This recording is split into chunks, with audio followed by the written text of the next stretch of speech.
अस्सलामुअलैकुम स्टूडेंट्स। आज हम एक important multiple choice question solve करेंगे। सवाल यह है कि अगर हमारे पास दो सिमिलर पॉलीगॉन्स हैं तो उनके एरियाज का रेशियो किस चीज के बराबर होता है। हमें 4 ऑप्शंस दिए गए हैं और हमने इनमें से सही जवाब को सिलेक्ट करना है। सही जवाब तक पहुंचने के लिए सबसे पहले हमें सिमिलर पॉलीगॉन्स का कॉन्सेप्ट समझना होगा। सिमिलर का मतलब है एक जैसे। तो ऐसी पॉलीगॉन्स जिनकी शेप बिल्कुल एक जैसी हो लेकिन साइज छोटा या बड़ा हो सकता है, उन्हें सिमिलर पॉलीगॉन्स कहते हैं।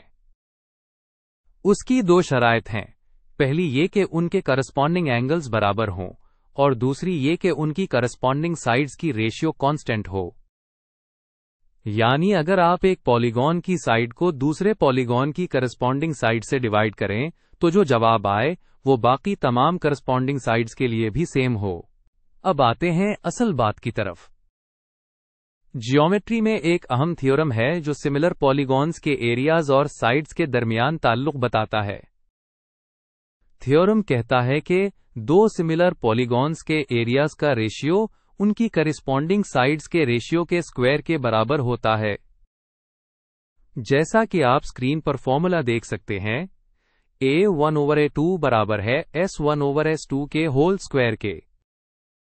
यहां A1 और A2 एरियाज हैं और S1 और S2 करस्पॉन्डिंग साइड्स की लंबाई है। इस थ्योरम को बेहतर समझने के लिए चलें एक मिसाल लेते हैं। हम 2 स्क्वायर्स फर्ज करते हैं क्योंकि तमाम स्क्वायर्स एक दूसरे के सिमिलर होते हैं। मान लें कि पहले स्क्वायर की साइड यानी S1 2 सेंटीमीटर है और दूसरे स्क्वायर की साइड S2 3 सेंटीमीटर है। सबसे पहले उनकी साइड्स का रेशियो निकालते हैं। S1/S2 यानी 2/3। अब इन दोनों स्क्वायर्स का एरिया कैलकुलेट करते हैं। स्क्वायर के एरिया का फॉर्मूला होता है साइड का स्क्वायर। तो पहले स्क्वायर का एरिया A1 होगा 2 का स्क्वायर जो कि 4 स्क्वायर सेंटीमीटर है और दूसरे स्क्वायर का एरिया A2 होगा 3 का स्क्वायर जो कि 9 स्क्वायर सेंटीमीटर है। अब हम इनके एरियाज का रेशियो निकालते हैं। A1/A2 बराबर है 4/9। अब इस एरिया के रेशियो को साइड के रेशियो के स्क्वायर से कंपेयर करते हैं। साइड्स का रेशियो था 2/3। इसका स्क्वायर लें तो ब्रैकेट 2/3 का स्क्वायर बनता है 4/9। तो आप देख सकते हैं कि एरियाज का रेशियो ब्रैकेट 4/9 और साइड्स के रेशियो का स्क्वायर ब्रैकेट 4/9 बिल्कुल बराबर हैं। इस मिसाल से हमारा थ्योरम कंफर्म हो गया। अब जब हम थ्योरम समझ चुके हैं तो चलें अपने ऑप्शंस को इवैल्यूएट करते हैं। ऑप्शन ए कहता है कि एरियाज का रेशियो पेरीमीटर्स के रेशियो के बराबर होता है। ये गलत है। हमारी मिसाल में पेरीमीटर्स का रेशियो 2/3 निकला था जबकि एरियाज का रेशियो 4/9 था। तो ऑप्शन ए सही नहीं है। ऑप्शन बी कहता है कि एरियाज का रेशियो करस्पॉन्डिंग साइड्स के रेशियो के स्क्वायर के बराबर होता है।